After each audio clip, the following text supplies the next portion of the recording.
जय हिंद दोस्तों, मैं निधिबेन चौहान। तो आज हम लोग सेकंड पार्ट का चैप्टर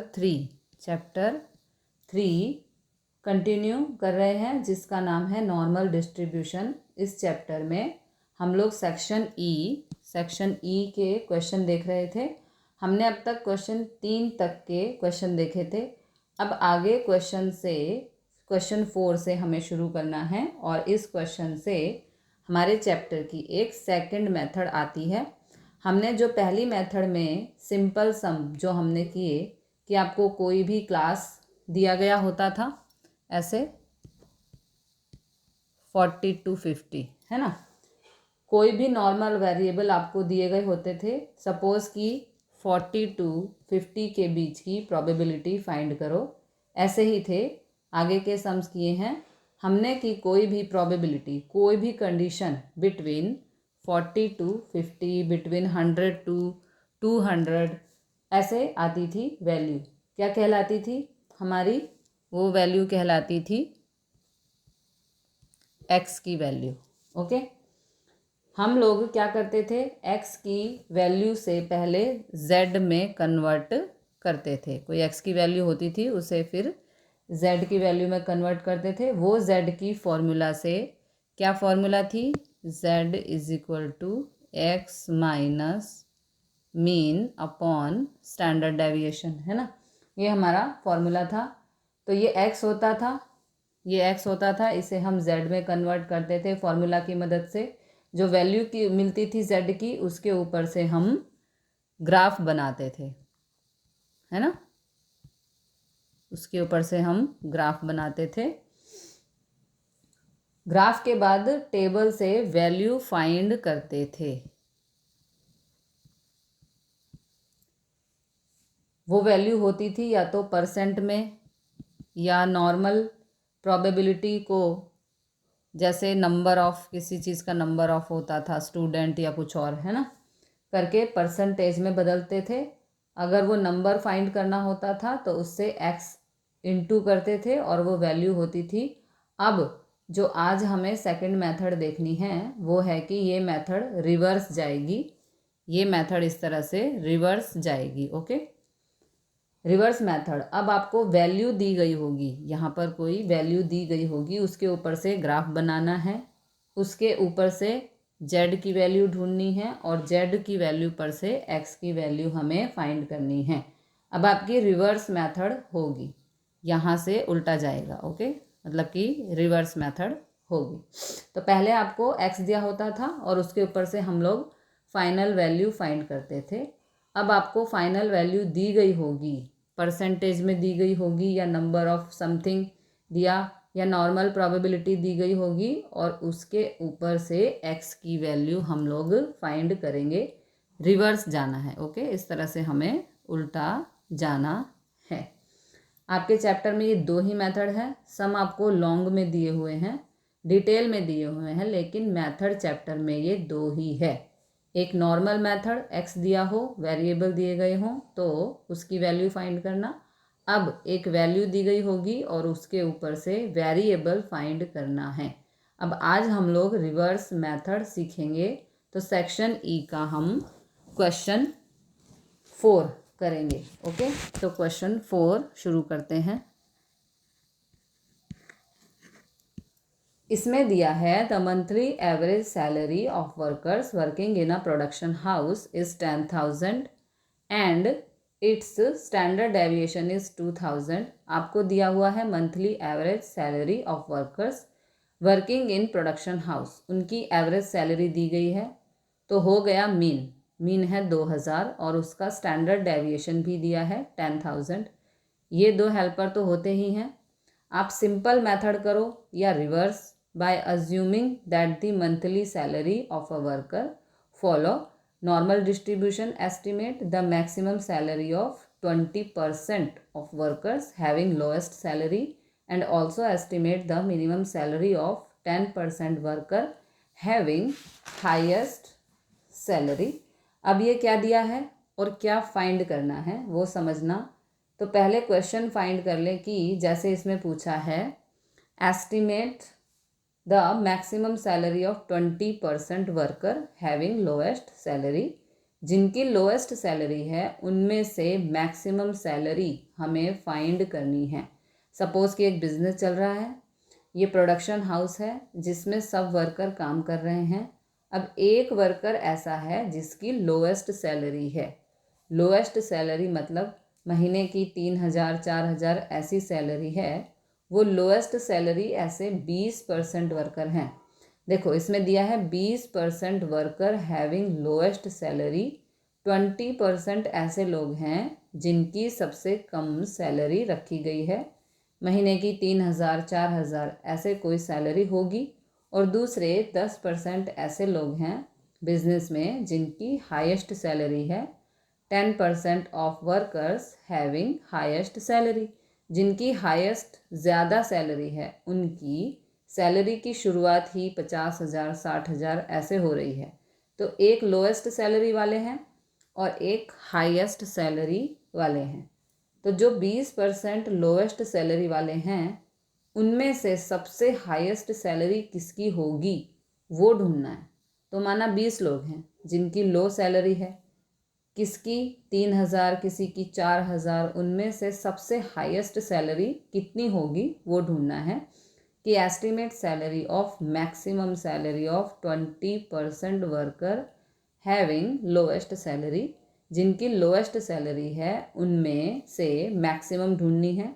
और जो 10% ऐसे लोग हैं जिनकी हाईएस्ट सैलरी है, जिनकी सैलरी 50 60 70 हज़ार से शुरू हो रही है, उनमें से सबसे कम सैलरी किसकी है वो हमें बताना है।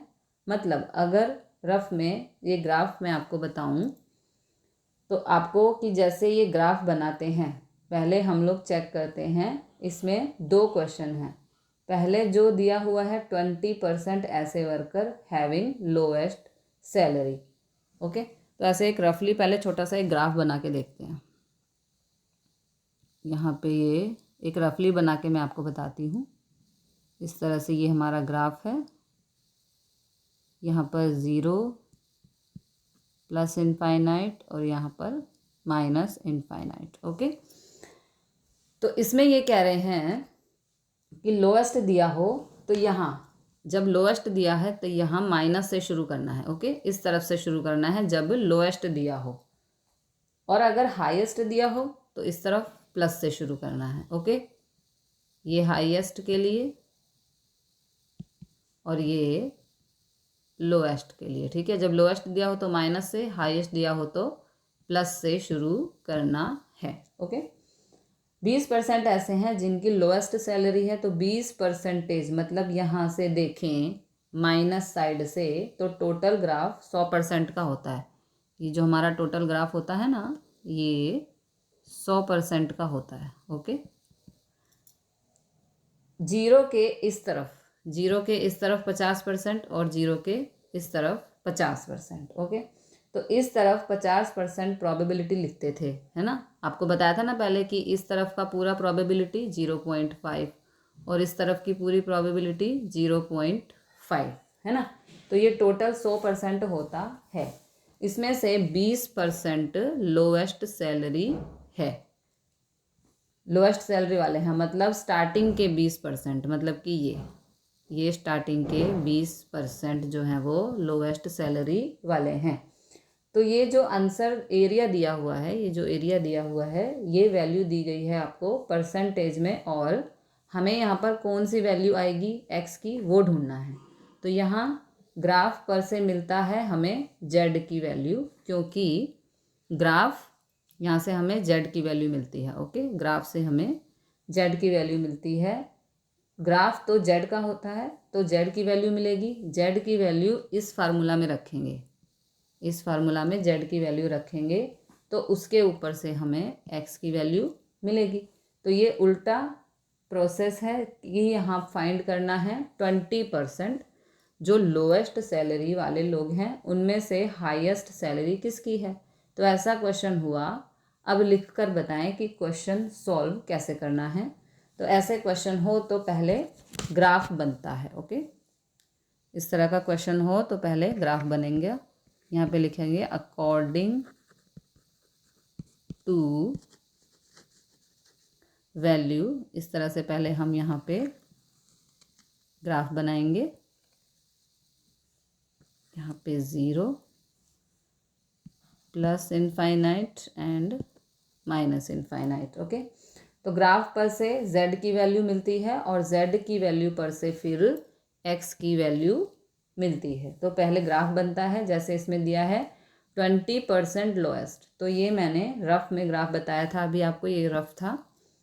अब 20% मतलब यहाँ पे पहले हम लोग ग्राफ में यही ग्राफ फिर से बनाएंगे। यहाँ लिखेंगे अकॉर्डिंग टू वैल्यू, उसमें अगर वैल्यू के हिसाब से लिखें तो जैसे दिया है कि 20% लोएस्ट सैलरी वाले लोग हैं, तो लोएस्ट सैलरी वाले 20%, यहाँ पे हाईएस्ट होगा तो प्लस से शुरू करेंगे। ओके, और लोएस्ट होगा तो माइनस से शुरू करते हैं। तो ये 20% ग्राफ हमें दिया है, ये देखो ये 20%।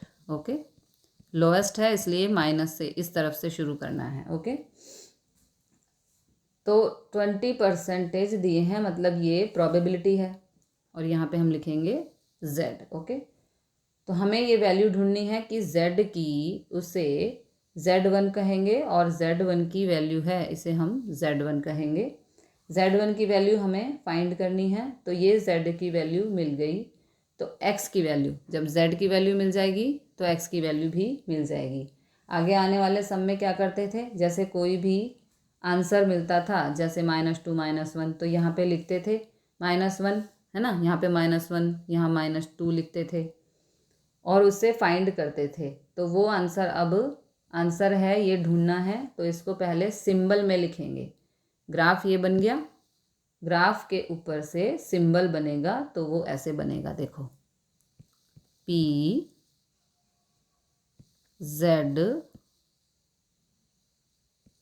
Z1 is equal to less than और इक्वल टू Z1, तो ये Z1 से लेस, ओके, देन है। तो इनफाइनाइट तक अगर ग्राफ बनता हो, तो पहले क्वेश्चन में बताया था इनफाइनाइट तक ग्राफ बनता है, मतलब कैसे होगा कि वो जो लेस देन का ग्राफ कहलाता है। इनफाइनाइट तक अगर ग्राफ हो तो Z1 और लेस, उसकी वैल्यू दी गई है, उसकी वैल्यू है 20%। मतलब अगर प्रोबेबिलिटी में डिवाइड करें ये 20%, इसको 100 से डिवाइड हो जाएगा, आखिरी में जो वैल्यू मिलती है उसको परसेंटेज में कन्वर्ट करने के लिए क्या करते थे, मल्टीप्लाई 100 करते थे। तो अब इस परसेंटेज को वैल्यू में या तो प्रोबेबिलिटी में कन्वर्ट करना है, तो फिर डिवाइड बाय 100। ओके, तो ये हो जाएगा हमारा 0.20। ओके, या तो 0.2000 प्रोबेबिलिटी होती है आपके चैप्टर में। प्रोबेबिलिटी हमेशा 4 डिजिट में होती है। पीछे जो Z स्कोर टेबल है उसमें से कुछ भी वैल्यू ढूंढते हैं तो वो वैल्यू हमेशा 4 डिजिट की आती है। इसलिए जब यहाँ प्रोबेबिलिटी कहेंगे तो 0.2 या 0.2000 एक ही बात है। 2000 के हिसाब से लिखेंगे उसे। अब इसके ऊपर से Z की वैल्यू मिलेगी। सबसे पहले Z की वैल्यू ढूंढने के लिए आपका डिस्टेंस हमेशा Z1 से 0 का होना चाहिए। ये Z1 से 0 का होना चाहिए। कहीं पर भी Z की वैल्यू अगर ढूंढनी है तो आपका डिस्टेंस Z1 से 0 का होना चाहिए, क्योंकि पीछे जो Z स्कोर टेबल है वो 0 के अकॉर्डिंग दी हुई है, तो हमें भी 0 से ही फाइंड करना होगा। अगर नहीं है तो प्लस माइनस करके वो वैल्यू ढूंढेंगे। 0 से Z1 की वैल्यू ढूंढनी हो तो यहाँ ऐसे लिखेंगे, यहाँ पर लिखेंगे P Z1 to 0। ओके, इस तरह से यहाँ पर लिखेंगे। इसमें Z ही आएगा, ये स्टैंडर्ड नॉर्मल वेरिएबल है। हमें Z1 से 0 की वैल्यू पता करनी है, जिसमें Z1 मिलेगा। और वो वैल्यू कैसे मिलेगी, तो देखो इतनी वैल्यू तो दी गई है, ये इतनी वैल्यू तो हमें दी गई है ना। और पूरी वैल्यू हमें पता है, पूरी वैल्यू क्या होती है 0 से इनफाइनाइट की 0.5 होती है ना। इनफाइनाइट की वैल्यू कितनी होती है, पूरी वैल्यू होती है 0 से इनफाइनाइट की 0.5। तो ये आगे की वैल्यू जो दी गई है वो अगर, ये जो आगे की वैल्यू दी गई है वो अगर माइनस कर दें तो 0.5 में से 0.5 में से माइनस कर दें तो बाकी Z1 से 0 की वैल्यू हमें मिल जाएगी, है ना। तो अब इसको यहाँ पर माइनस कर देते हैं, 0.5 माइनस 0.2000, इसका आंसर आएगा 0.3000। ओके, तो ये वैल्यू मिली। हमेशा ये चीज़ ध्यान रखना कि इस मेथड में कि कभी भी z का आंसर ढूंढना हो तो ग्राफ के हिसाब से आपके पास 0 से Z1 की तक का इस डिस्टेंस यहाँ पर होना चाहिए। ये पहला सम है, ऐसे 3-4 सम करोगे तो आपको क्लियर होगा। तो अब ये 3000 मिला। ओके, अब इसे यहाँ से पहले डिलीट करना होगा वरना जगह नहीं है हमारे पास। ओके, ये रफ था, आप चाहें तो इसको नोट कर सकते हैं, समझाने के लिए था ये सब। ओके, इस तरह से ये पेंसिल ले लेते हैं। अब यहाँ पे फिर से सम करेंगे, आगे चलते हैं। तो ये 3000 मिला। अब ये 3000 की वैल्यू जेड स्कोर टेबल से फाइंड करेंगे। कैसे वैल्यू, ये रफ में बता रहे हैं कि जैसे ये हमारी टेबल है ना, ये टेबल है, यहाँ पर कुछ 0.0, फिर यहाँ पे 0, यहाँ पे 0.0, 0.1, 0.2 और यहाँ पर 0.00, 0.01, 0.02, ऐसे कुछ आपकी टेबल होती है ना। तो ऐसे सब वैल्यूज़ दी होती है, यहाँ पर भी 0.0, 0.00, 0.01, इस तरह से। तो हम लोग क्या करते थे, आपको z इक्वल तो दिया हुआ होता था 1.64, जैसे मान लो कि यहाँ पर दिया है 1.64, तो हम लोग क्या करते थे 1.6 तो यहाँ से लेते थे, है ना, 1.6 यहाँ से लेते थे और 4 इस तरफ से लेते थे। तो जो यहाँ कॉर्नर पे आंसर मिलता था वो हमारा आंसर होता था। तो z की वैल्यू दी गई होती थी तो यहाँ से आंसर ढूंढते थे। अब ये उल्टा है, अब आपको ये टेबल आंसर है 3000, उसके ऊपर से z की वैल्यू हमें ढूंढनी है। तो जैसे यहाँ पर 3000 आया ना, तो आपकी जो टेबल दी गई है उस टेबल में चेक करो 3000 नंबर एग्जैक्ट है, तो चेक करो ये जो टेबल है इसमें कहीं 3000 है तो z की डायरेक्ट वैल्यू मिल जाएगी। अगर नहीं है 3000 की एग्जैक्ट वैल्यू तो फिर हमें यहाँ दूसरी एक टेबल बनानी पड़ेगी, z की वैल्यू ढूंढने के लिए एक टेबल बनानी पड़ेगी। तो टेबल से 3000 की एग्जैक्ट नहीं है, अगर एग्जैक्ट नहीं है तो हमें एक टेबल बनानी पड़ेगी, जिस टेबल में यहाँ पर लिखेंगे, अगले पेज पर चलते हैं।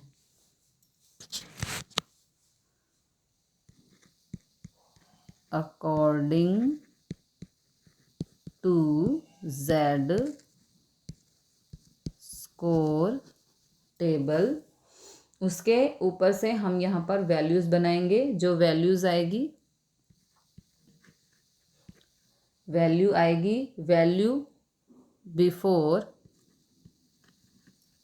एक होगी बिफोर, एक होगी आफ्टर, किसके 3000 के, है ना, 0.3000, ओके, इस तरह से। और उसके बाद आएगी z वैल्यू। ओके, इस तरह से आपको ये एक टेबल बनानी है। और इसके बाद यहाँ पर आएगा एवरेज, ये आपको टेबल बनानी पड़ेगी। ओके, तो बिफोर 3000 अगर एग्जैक्ट नहीं है तो उससे बिफोर, उससे छोटी वैल्यू, 3000 से छोटी वैल्यू लिखो। बिफोर 3000 एक वैल्यू लिखनी है, एक वैल्यू लिखनी है आफ्टर 3000, और दूसरा एक लिखना है उनकी एवरेज वैल्यू। से टेबल ध्यान से समझना कि 3000 एग्जैक्ट नहीं है। आपकी जो जेड स्कोर टेबल है उस टेबल में 3000 एग्जैक्ट वैल्यू नहीं है, तो उससे एक बिफोर एक आफ्टर नंबर फाइंड करो। मतलब 3000 से छोटा नंबर, तो ऐसे ये टेबल है ना, इसमें यहाँ पर इस तरफ जाओ, ठीक है, इस तरफ जाना है। तो 3000 से छोटा नंबर कौन सा, आपकी जो भी वैल्यूज़ दी गई है उन वैल्यूज़ में देखो 0.1 की लाइन है, यहाँ पे कहीं 0.1 की लाइन होगी। उस 0.1 की लाइन में आगे नंबर दिया है 0.2995, ये नंबर दिया है। वो 3000 से पहले का नंबर हुआ, बिफोर नंबर मतलब 3000 से जस्ट पहले का नंबर आता हो वही तो ये हुआ। उससे पहले का नंबर 0.2995, और अगर आफ्टर ढूंढना हो तो 3000 के बाद वाला नंबर उसी के पास में ही है, 299 के पास में ही है 0.3023। ओके, तो यहाँ पर अगर 3000 एक्सेप्ट नहीं है तो 3000 किसके बीच में आ रहा है, इन दोनों के बीच में आ रहा है। ओके, तो बिफोर और आफ्टर एक वैल्यू हम लोग ढूंढते हैं, तो ये बिफोर 0.2995 और आफ्टर 0.3023, और इनका यहाँ पे लिखते हैं जेड वैल्यू, 2995 की जेड वैल्यू। अब वो कैसे ढूंढते हैं, तो 0.02, तो जैसे टेबल में दिया है 2995, तो उसको चेक करते हैं यहाँ पर कौन सी वैल्यू है। तो यहाँ पर इस तरफ जाओ ऐसे, तो यहाँ पे आपकी वैल्यू आ रही है 0.8। ओके, फिर इस तरह से ऊपर जाओ, तो ऊपर कौन सी वैल्यू है, तो मैं यहाँ पे रफ में बता रही हूँ कि 2995 में यहाँ पर इस तरफ जाएंगे तो 0.8, और ऊपर आ रही है 0.04, तो ये नंबर यानी कि हमारी वैल्यू आएगी 0.84, मतलब पीछे लग जाएगा 4, तो वैल्यू बनी 0.84। अगर 3000 की एग्जैक्ट वैल्यू होती तो डायरेक्ट मिल जाती कि 3000 के यहाँ कौन सी वैल्यू है और ऊपर की तरफ कौन सी वैल्यू है। तो आंसर अगर एग्जैक्ट नहीं है तो 2995 का यहाँ पे 0.8 और ऊपर की तरफ पर से 0.04 में से ये पीछे वाला 4 यहाँ आ जाएगा। ओके, तो वैल्यू बनी 0.84। और ऐसे ही 3023 की वैल्यू टेबल में देखो, इस तरफ जाना है पहले, तो इस तरफ दिया है 0.8। ओके, तो ये आ जाएगा 0.8, और यदि ऊपर की तरफ जाएंगे, ऊपर की तरफ दिया है 5, तो ये हो जाएगा 0.85, मतलब 0.85 उसकी वैल्यू हो गई। ये मिली बिफोर एंड आफ्टर वैल्यू 3000 की, और उसके बाद एवरेज, ये एवरेज ढूंढा जाता है। तो इन दोनों का प्लस करके 2 से डिवाइड कर देंगे, ठीक है, ये कैलकुलेटर से मिलेगा। तो इन दोनों का प्लस करके डिवाइड बाय 2, तो 0.2995 प्लस 3023 डिवाइड बाय 2, तो आंसर हमें मिलेगा 0.3009। अब इन दोनों का एवरेज, तो वो आएगा 0.845, इनका भी प्लस करके 2 से डिवाइड कर देंगे। ये दोनों का एवरेज यहाँ 3 डिजिट ही आएगा। 3000 की एग्जैक्ट वैल्यू नहीं थी, तो हमने टेबल में बिफोर और आफ्टर और एवरेज वैल्यू ढूंढी। पहले से यहाँ से डिलीट करो। और अब ये जो 3 वैल्यू हैं, इनमें से 3000 की नियरेस्ट वैल्यू, ये 3 वैल्यू, इनमें से 3000 की नियरेस्ट वैल्यू कौन सी है, वो हमारे z की वैल्यू कहलाती है। तो नियरेस्ट वैल्यू 3000 के सबसे पास में कौन सा, देखो 2995 और 3000 में 5 नंबर का गैप है, 3023 में 3000 में 23 नंबर का गैप है और इसमें 9 और 3000 में 9 नंबर का गैप है। तो नियरेस्ट वैल्यू कौन सी कहलाई? ये कहलाई। ओके, ये नियरेस्ट वैल्यू कहलाई। तो यहाँ लिखेंगे here nearest value of 0.3000 is 0.2995. So value of Z1 is -0.84। अब ये माइनस कहाँ से आया ये आपको समझना है। ओके, तो यहाँ 2995 नियरेस्ट हुआ, तो उसका आंसर वो हमारे जेड का आंसर, हम जेड का आंसर ढूंढते थे, वो मिला 0.84, है ना, क्योंकि ये नियरेस्ट वैल्यू, इसके सामने वाला जेड की वैल्यू। जो नियरेस्ट हो वो आंसर लिखा जाता है, वो जेड की वैल्यू डायरेक्ट दिया होता तो डायरेक्ट मिल जाती, तो जेड की वैल्यू नहीं है, इसलिए टेबल बना के, ये टेबल बना के नियरेस्ट वैल्यू ढूंढते हैं। तो जेड की वैल्यू कौन सी कहलाई? 0.84। ये जो जेड की वैल्यू हमें ढूंढनी थी, और 0.84 जब आखिरी जेड की वैल्यू लिखो तो प्लस और माइनस का ध्यान दिया करो। यहाँ पे कुछ भी यहाँ पे तो कुछ भी प्लस माइनस का हमें ध्यान देने की ज़रूरत नहीं है, लेकिन जहाँ वैल्यू रखते वक्त, ये टेबल मतलब ये जेड की वैल्यू रखते वक्त आपका ग्राफ किस साइड है, देखो ये हमारा ग्राफ किस साइड है?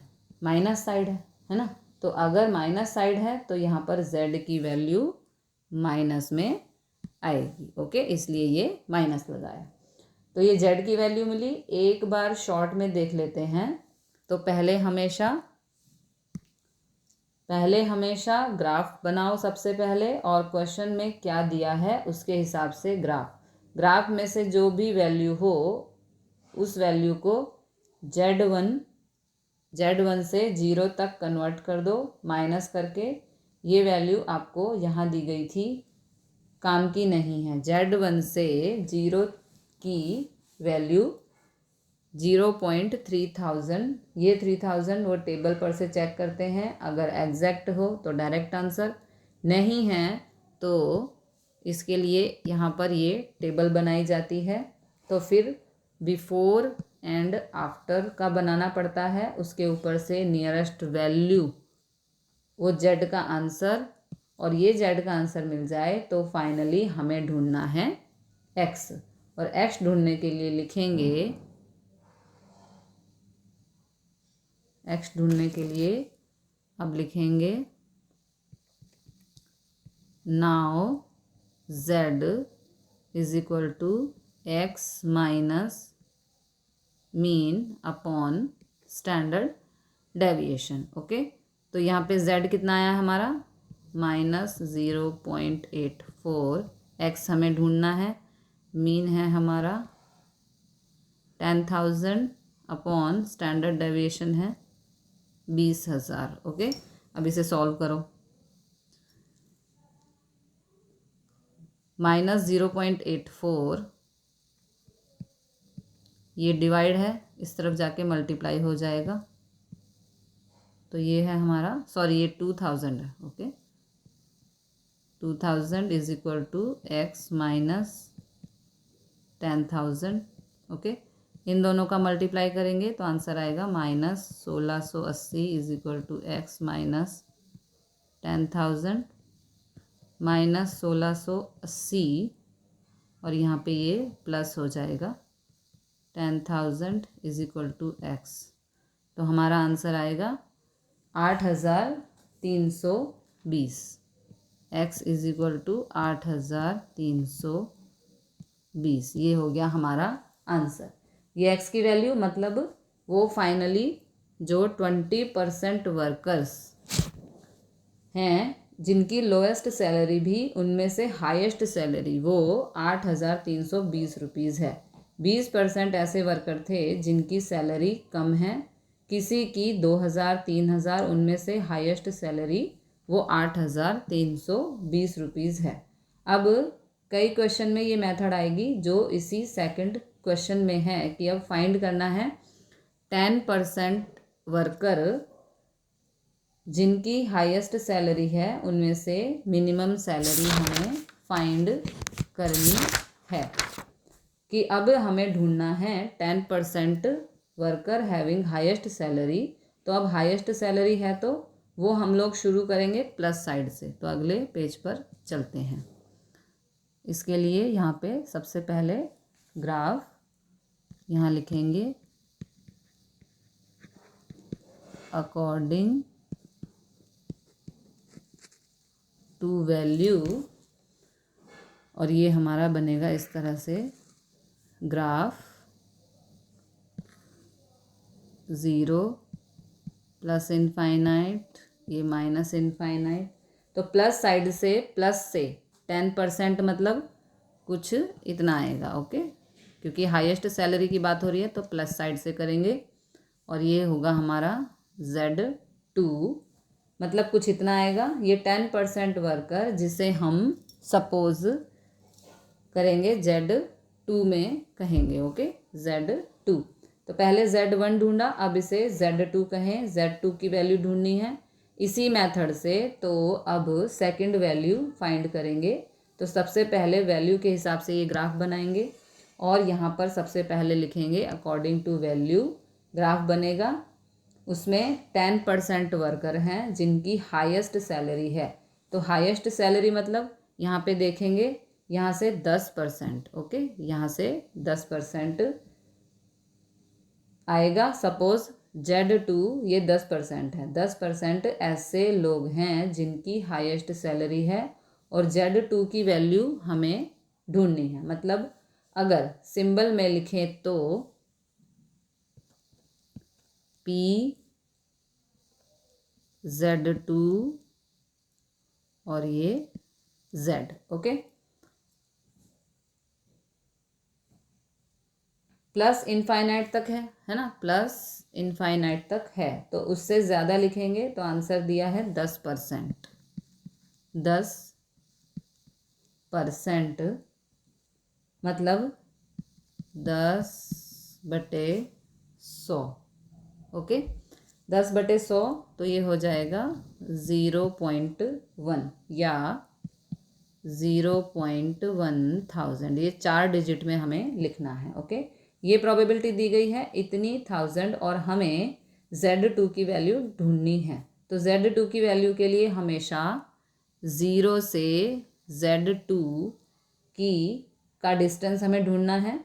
तो दिया कुछ भी हो हमें डिस्टेंस यही ढूंढना है 0 से Z2।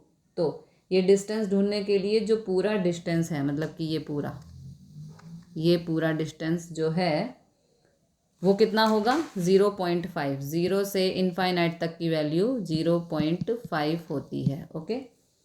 तो उसमें से ये आगे का डिस्टेंस माइनस कर दो, ये वाला आगे का डिस्टेंस माइनस कर दो, ठीक है। जो ये वाला आगे का डिस्टेंस है ये माइनस कर दो तो हमारी 0 से Z2 तक की वैल्यू निकल आएगी, ओके। तो यहाँ पे लिखा जाएगा P0 Z 0 से Z2, ओके, 0 से Z2 वहाँ तक की आंसर। तो पूरा आंसर होता है, इसका पूरा आंसर होता है 0.5। उसमें से ये आगे का जो दिया है, ये जो आगे का दिया है इसको हम माइनस कर देंगे तो बचेगा, माइनस कर देंगे 0.5 माइनस 0.1000 तो हमारा आंसर बचेगा 0.4000, ओके। अब ये 0 से Z2 तक का आंसर है, ये 0 से Z2 तक का आंसर है क्योंकि पूरे में से हमने ये हिस्सा माइनस कर दिया है ना। तो हमारी वैल्यू आ गई 0 से Z2 तक की। तो ये हमारा आंसर। इसके बेस पर Z2 मिलेगा क्योंकि जो पीछे टेबल दिया है वो टेबल 0 के अकॉर्डिंग दिया हुआ है, इसलिए हमेशा कन्वर्ट 0 से Z2 तक करते हैं। अब 4000 का आंसर हम लोग टेबल में ढूंढेंगे। अब फिर से टेबल देखो, टेबल में 4000 की एग्जैक्ट वैल्यू नहीं दी गई, तो 4000 की बिफोर एंड आफ्टर वैल्यू ढूंढेंगे। देखो इस तरह से,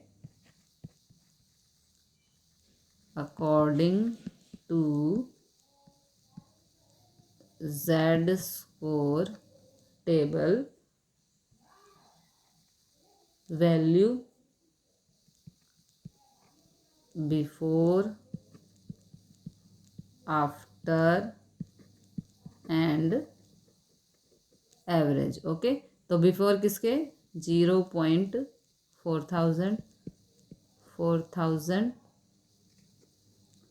और यहाँ पर आएगी इसकी जेड वैल्यू। ओके, इस तरह से हमें ये टेबल बनानी है। ओके, तो according to Z score table उसके लिखी जाएगी बिफोर आफ्टर 4000 और एक एवरेज लिखा जाएगा।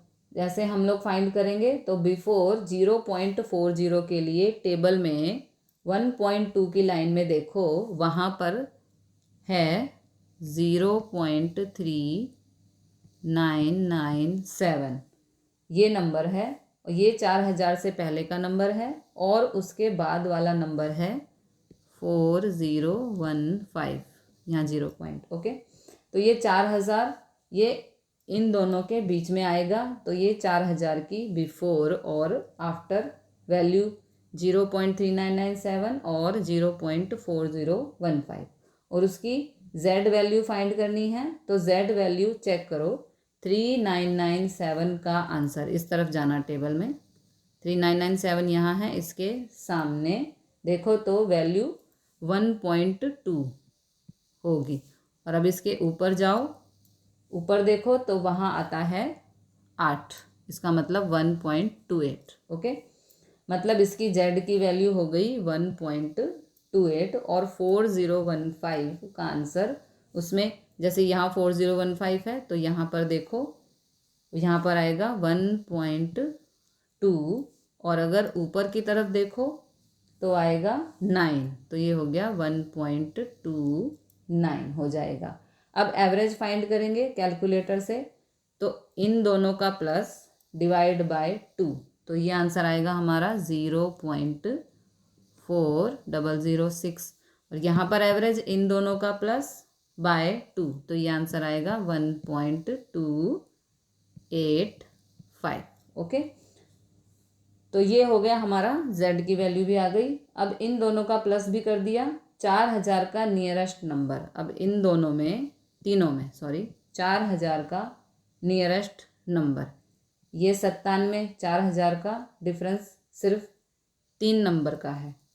4015 में 15 का डिफरेंस है और 4006 में 6 का डिफरेंस है।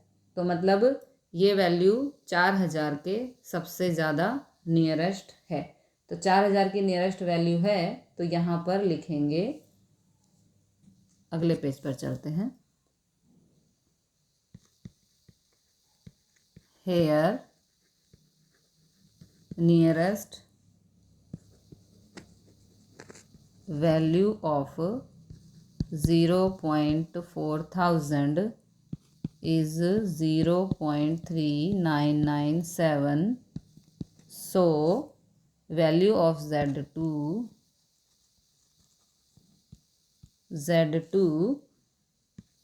1.28 है ना। ये देखो इसके सामने की वैल्यू 1.28। ओके, तो नियरेस्ट वैल्यू है तो इसके हिसाब से z का answer, so value of Z2 1.28, ये नियरेस्ट वैल्यू है। तो उसकी z की वैल्यू लिखेंगे और प्लस या माइनस वो यहाँ खास चेक करना है। ग्राफ में हमारा प्लस साइड है ना, ये देखो ग्राफ में हमारा ये प्लस साइड है तो वैल्यू आएगी प्लस में, ये वैल्यू प्लस में ही रहेगी। तो Z2 का 1.8, तो ये z की वैल्यू मिल गई। अब x की वैल्यू ढूंढनी है तो फॉर्मूला से z is equal to x minus mean upon standard deviation. तो z की वैल्यू 1.28, x हमें फाइंड करना है, माइनस मीन है यहाँ पे 10,000 अपॉन 2000, इन दोनों का मल्टीप्लाई करेंगे तो आंसर आएगा 2560 x माइनस 10,000। 2560 ये माइनस है, यहाँ पर आके प्लस हो जाएगा, तो आंसर आएगा हमारा 12,560 is equal to X. Okay, तो हाईएस्ट सैलरी वाले लोग हैं उनमें से मैक्सिमम सैलरी है 12,560। ओके, अब हम करेंगे क्वेश्चन नंबर 5। क्वेश्चन नंबर 5, इसमें भी 2 बार वैल्यू फाइंड करनी है। A normal distribution as mean 52 and variance 64। पहले मैं यहाँ पे ग्राफ बना देती हूँ। अकॉर्डिंग टू वैल्यू, ये हमारा ग्राफ बनेगा इस तरह से, और यहाँ पर ये 0 प्लस इनफाइनाइट और ये minus infinite. 52 and variance 64, variance 64 है तो उसका स्टैंडर्ड डेविएशन स्क्वायर रूट कर देंगे जो हो जाएगा 8। तो मीन और स्टैंडर्ड डेविएशन है, ये 2 हेल्पर्स हमारे पास हैं। Obtain estimate limit which include exact limits 25% of observation. यहाँ पर हमें लिमिट्स ढूंढनी है। लिमिट मतलब वो एक्स की वैल्यू 2 फाइंड करनी है जो ग्राफ में एग्जैक्ट मिडल 25% ऑफ ऑब्जर्वेशन उसकी प्रोबेबिलिटी बताता हो। एग्जैक्टली मिडल 25%, मतलब अगर हम लोग ग्राफ की बात करें, जैसे सपोज अगर ये ग्राफ बताऊं तो अगर ये वैल्यू परसेंटेज में दी गई है, इसका मतलब प्रोबेबिलिटी दी गई है। एक्स ढूंढना है, एग्जैक्टली मिडल 25%, मतलब कि बीच में से ऐसी 2 वैल्यूज़ फाइंड करनी है कि जिसके बीच का 25% कवर हो जाते हों। ये पूरा ग्राफ हमारा 100% का होता है। ओके, 100% का होता है। पूरी वैल्यू 100% होती है। उस 100% में से बीच में से, यानी कि ये 25%, ये 25%, मिडल ऑफ 25 आ जाता हो एग्जैक्टली मिडल 25%, तो बिल्कुल बीच में से 25%। अगर बिल्कुल बीच में से 25% है तो ऐसा हो जाता है। ओके, इस तरह का जो ये वैल्यू आधी हो जाएगी, ये बीच में 0 की लाइन है और 0 से इस साइड की वैल्यू ये हो गई 12.5% और ये हो गई 12.5%। ओके, हो जाएगा। और 0 से इस साइड की वैल्यू वो भी 12.5% हो जाएगी और ऊपर से 2 वैल्यू Z1 और Z2 हमें ढूंढना है। तो ये दोनों वैल्यू हमें फाइंड करनी है। एग्जैक्टली मिडल 25%, अगर आधा इस साइड और आधा इस साइड 12%, तो यहाँ पर परसेंटेज में ये दोनों दिए हुए हैं। अब दोनों साइड सेम परसेंटेज है तो अगर एक कैलकुलेशन करेंगे तो दूसरी सेम ही आएगी, है ना। सपोज पहले Z1 की वैल्यू ढूंढे तो यहाँ पर हम Z1 मान लेते हैं और यहाँ पर Z2, तो पता चलेगा जैसे पहले यहाँ पे लिखते हैं अकॉर्डिंग टू वैल्यू। ये हमने ग्राफ बनाया कि एग्जैक्टली मिडल 25%, यानी कि इस तरफ भी 12.5 और इस तरफ भी 12.5 परसेंटेज। पहले खाली Z1 की बात करते हैं तो 0 से Z1 तक की वैल्यू वो 12.5% है ना, परसेंट है। मतलब ऐसे लिखा जाएगा कि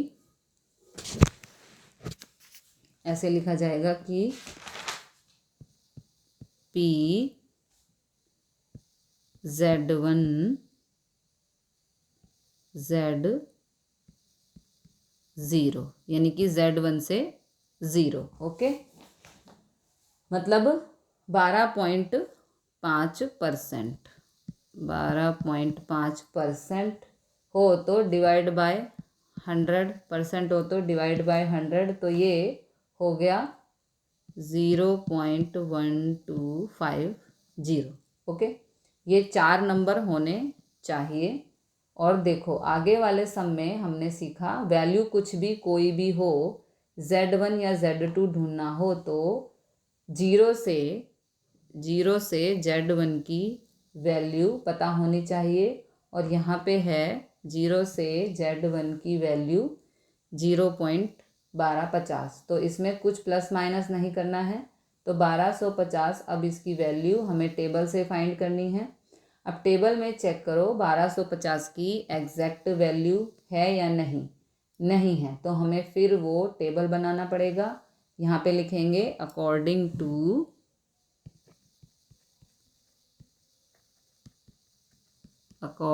टू Z स्कोर टेबल, यहाँ पे value before, after and average. Okay, तो ये बिफोर का मतलब 0.1250 है ना। और यहाँ पर फिर एक और लाइन, और यहाँ पर वैल्यू Z की वैल्यू। ओके, इस तरह से ये हम टेबल बनाएंगे क्योंकि टेबल में 1250 की एग्जैक्ट वैल्यू नहीं दी गई।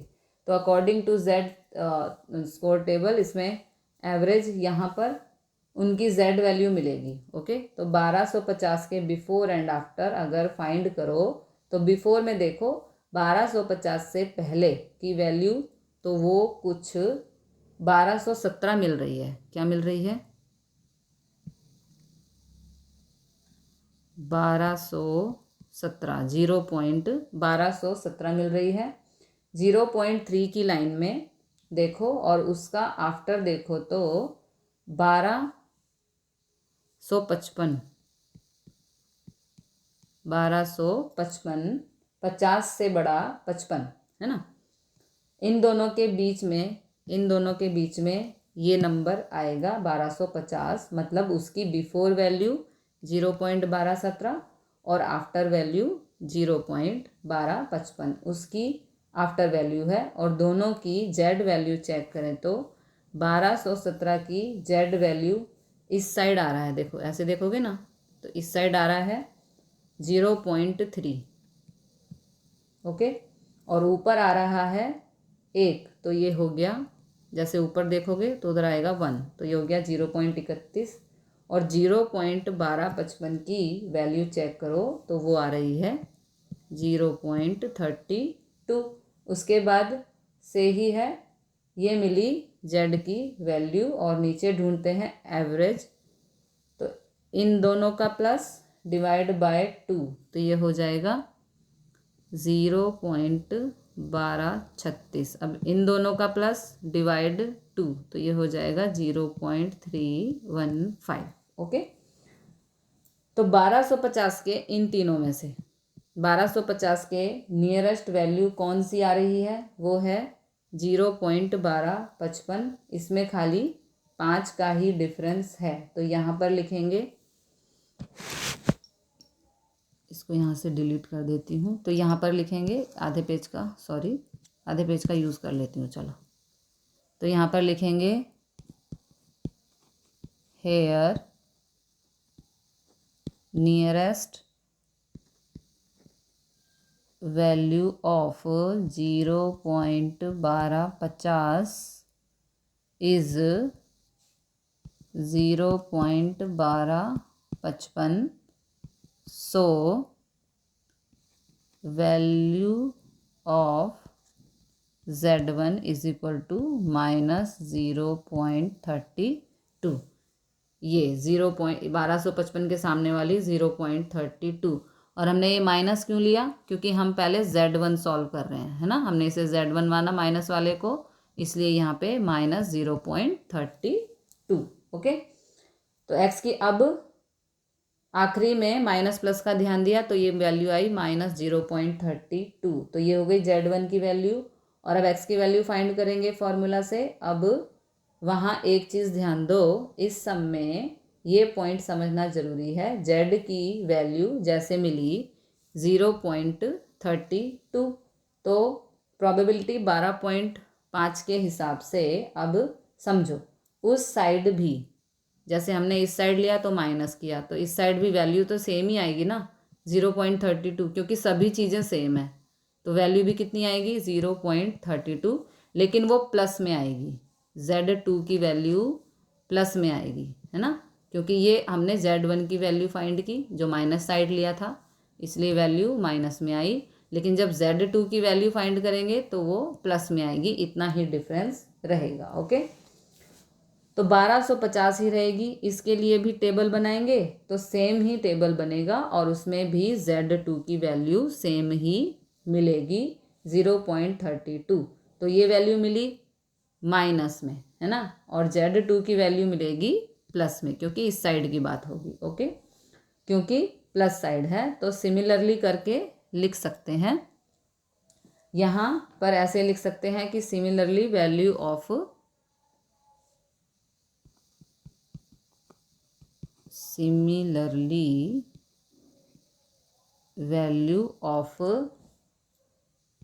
Z2 is equal to 0.32।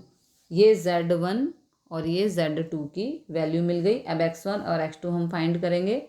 तो अब फॉर्मूला नाउ अगले पेज पे करती हूँ, खिचड़ी पक गई।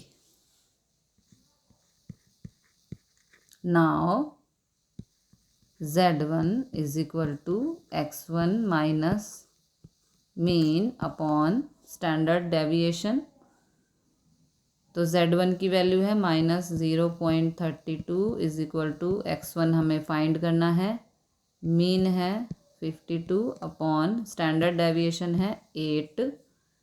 तो यहाँ पे 8 का और -0.32 का मल्टीप्लाई करेंगे तो आंसर आएगा -2.56 is equal to X1 -52 -2.56 plus 52, ये माइनस का था, इधर जाके प्लस हो जाएगा, तो इसका आंसर आएगा 4944। ये हो गया X1। ओके, और दूसरा Z2 X2 minus mean upon standard deviation. तो Z2 हमारा आया है 0.32, X2 हमें फाइंड करना है, मीन 52, स्टैंडर्ड डेविएशन 8। ओके, इन दोनों को मल्टीप्लाई करेंगे तो 2.56 is equal to X2 minus 52, 2.56 plus ये 52 माइनस का है, इस तरफ आएगा तो प्लस हो जाएगा, और इन दोनों को प्लस करेंगे तो 54.56, ये हो गया X2 का आंसर। तो ये दोनों लिमिट हमें मिल गई, X1 और X2। ओके, तो ये वैल्यू हुई रिवर्स मेथड। क्वेश्चन 4 और 5 हमने किया। अब अगली वीडियो में अगले क्वेश्चन करेंगे। तब तक के लिए जय हिंद, जय भारत।